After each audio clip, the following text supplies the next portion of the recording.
نحمده ونصلی علی رسوله الکریم۔ ہمارا موضوع قلب سقیم کے بارے میں، جیسے کہ ہم سن کے آ رہے تھے کہ 4 چیزوں سے دل بیمار ہو جاتا ہے۔ 4 چیزیں دلوں کے لیے زہر قاتل ہیں۔ پہلا ہم نے فضول گفتگو کے بارے میں، اور دوسرا بد نظری، اور تیسرا آج فضول الطعام۔ تیسرا زہر فضول الطعام۔ انسان کے قلب کے لیے جو چیزیں زہر کی حیثیت رکھتی ہیں، جن چیزوں سے دل مریض بنتا ہے، ان میں تیسری چیز ہے فضول الطعام، فضول کھانا، مشکوک کھانا۔ کھانا انسان کی ضرورت ہے، لیکن اگر اس میں بے احتیاطیاں ہو تو یہ چیز انسان کے قلب کے لیے ظلمت کا سبب بن جاتی ہے۔ دین اسلام نے رزق حلال کو فریضۃ بعد الفریضہ، فرض کے بعد ایک فرض کہا ہے۔ لہذا جو آدمی اپنے کام کاج کے لیے جاتا ہے، محنت مشقت کرتا ہے، اس کو نفلیں پڑھنے والے سے زیادہ ثواب ملتا ہے۔ حدیث پاک میں آتا ہے کہ ایک صحابی نبی علیہ السلام کی خدمت میں حاضر ہوئے۔ جب آپ صلی اللہ علیہ وسلم نے مصافحہ فرمایا تو ان کا ہاتھ بہت سخت تھا۔ نبی علیہ السلام نے پوچھا کہ یہ کیا ہے؟ اس نے کہا کہ اللہ کے نبی، میں پتھر توڑتا ہوں، میرا کام ایسا ہے کہ میرے ہاتھ سخت ہو گئے، کھٹے پڑ گئے۔ تو نبی علیہ السلام نے اس کے ہاتھ کو دیکھ کر فرمایا، الکاسب حبیب اللہ، ہاتھ سے مزدوری کرنے والا اللہ تعالیٰ کا دوست ہوتا ہے۔ یعنی مزدور کو آپ صلی اللہ علیہ وسلم نے کیا فرمایا؟ اتنا مقام عطا فرمایا۔ تو جو انسان رزق حلال کے لیے محنت کر رہا ہوتا ہے، وہ اس فریضے کو پورا کرنے کے لیے کوشش کر رہا ہوتا ہے۔ اگر رزق حلال خود بھی کھائے، اہل خانہ کو بھی کھلائے اور بچوں کو بھی کھلائے، تو اس کی برکتیں اس کے گھر میں ظاہر ہو جاتی ہیں۔ آج یا تو رزق حلال کمانے میں کوتاہی ہوتی ہے، یا رزق حلال کماتے ہیں اور بے احتیاطی اور غفلت سے اس میں حرام شامل کر بیٹھتے ہیں۔ دودھ کا پیالہ ہو تو پیشاب کا ایک قطرہ اس کو ناپاک بنانے کے لیے کافی ہوتا ہے، اور سود کی حرمت تو اس پیشاب سے بھی زیادہ ہے۔ تو اس بارے میں احتیاط نہیں کرتے، محتاط نہیں ہوتے، جس کی وجہ سے اس کے اثرات پھر قلب میں آ جاتے ہیں۔ یہ طے شدہ بات ہے کہ جو مال حرام طریقے سے کمایا جاتا ہے، وہ حرام جگہوں پر ہی لگا کرتا ہے۔ چنانچہ سفیان ثوری رحمۃ اللہ علیہ فرماتے تھے کہ ہمیں چیزوں کے مخرج کی وجہ سے ان کے مدخل کا پتہ چل جاتا ہے۔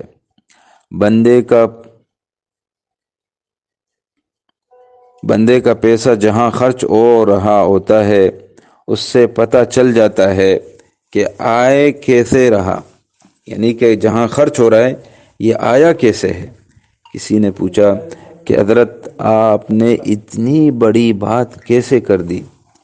فرمانے لگے، یہ لو 10 دینار، اور بازار میں جو بندہ تمہیں ایسا نظر آئے کہ مستحق نہیں ہے، یہ اس کو دے دینا۔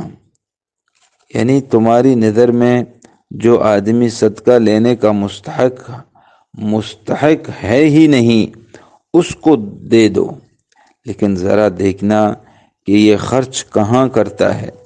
یہ 10 دینار لے کر گیا اور شہر میں اس کو ایک آدمی نظر آیا، بہت خوبصورت، بڑی اچھی اس کی یعنی کہ لباس، اور اپنے ہاتھ میں کچھ لے کر جا رہا تھا، تو اس آدمی کے دل میں خیال آیا کہ یہ آدمی بالکل صدقے کا مستحق نہیں، میں اس کو دے دیتا ہوں۔ اس نے اس کو 10 دینار دے دیا۔ اس اللہ کے بندے نے جب 10 دینار لے لیے، پہلے تو گھر کی طرف جا رہا تھا، پھر بازار کی طرف جانا شروع کر دیا۔ یہ بھی پیچھے پیچھے چل پڑا۔ اس کو کیا پتا کہ یہ میرے پیچھے پیچھے آ رہا ہے، تو اس بندے نے آگے جا کر وہ تیلا پھینک دیا اور دکان سے جا کر سبزی خریدی، گوشت خریدا، 10 دینار کا کھانا پینے کا سامان خریدا، اور ایک گھر میں داخل ہو گیا۔ اب اس نے تو پوری تحقیق کرنی تھی۔ کسی بندے سے کہا کہ یار مجھے اس کا حال معلوم کر دو، تو پڑوسی نے کہا میری ان کے ساتھ بھی تکلفی ہے۔ چنانچہ اس نے اس کا دروازہ کھٹکھٹایا اور پوچھا کہ آج آپ کے ساتھ کیا حالات پیش آئے۔ اس نے کہا میں سید گھرانے سے ہوں، ہمارے گھر میں آج چھوٹا دن فاقے کا تھا، نہ گھر کی عورتوں نے کچھ کھایا نہ میں نے کچھ کھایا، اور آج ہمارے اوپر حرام کھانا بھی جائز بن گیا تھا۔ میں گھر سے نکلا کہ میں کچھ لے کر آتا ہوں، تو مجھے راستے میں سے کوئی مری ہوئی بکری ملی، تو میں نے اس کا گوشت کاٹ کے اس تیلی میں رکھ لیا کہ گھر والوں کو کہتا ہوں کہ پکاؤ اور کھاؤ۔ راستے میں آ رہا تھا کہ مجھے اللہ کا کوئی بندہ مل گیا جس نے مجھے 10 دینار دے دیے۔ اب میرے لیے اس گوشت کا کھانا حرام تھا، تو اس کو میں نے پھینک دیا اور 10 دینار کا میں نے گوشت لیا، آٹا لیا، سبزی لی اور گھر لایا۔ آج ہمارے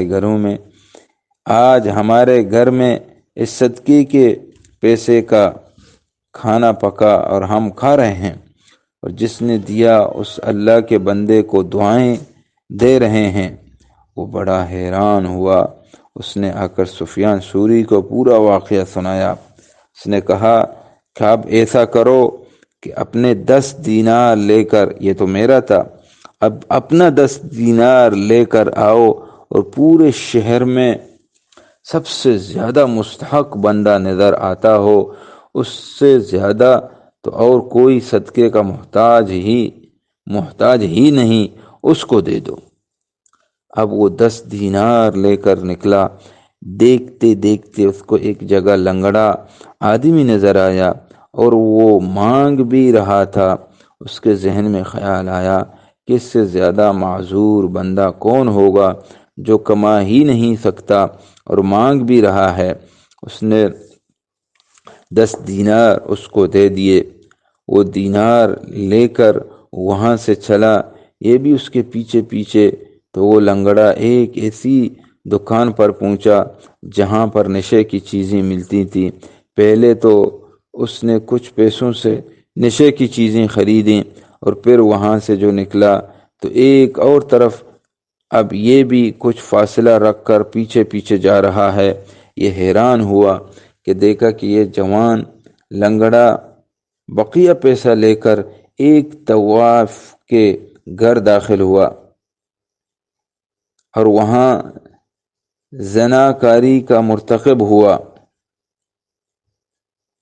تو اس کے پیسے جو حرام طریقے سے کمائے ہوئے تھے، اس نے اپنی طرف سے مستحق بندے کو دے دیا، اس نے بھی حرام چیزوں پر لگائے، اور جو حلال طریقے سے آئے ہوئے پیسے تھے وہ دینے والے نے غیر مستحق کو دیے، مگر وہ بھی بہترین جگہ پر خرچ ہو گئے۔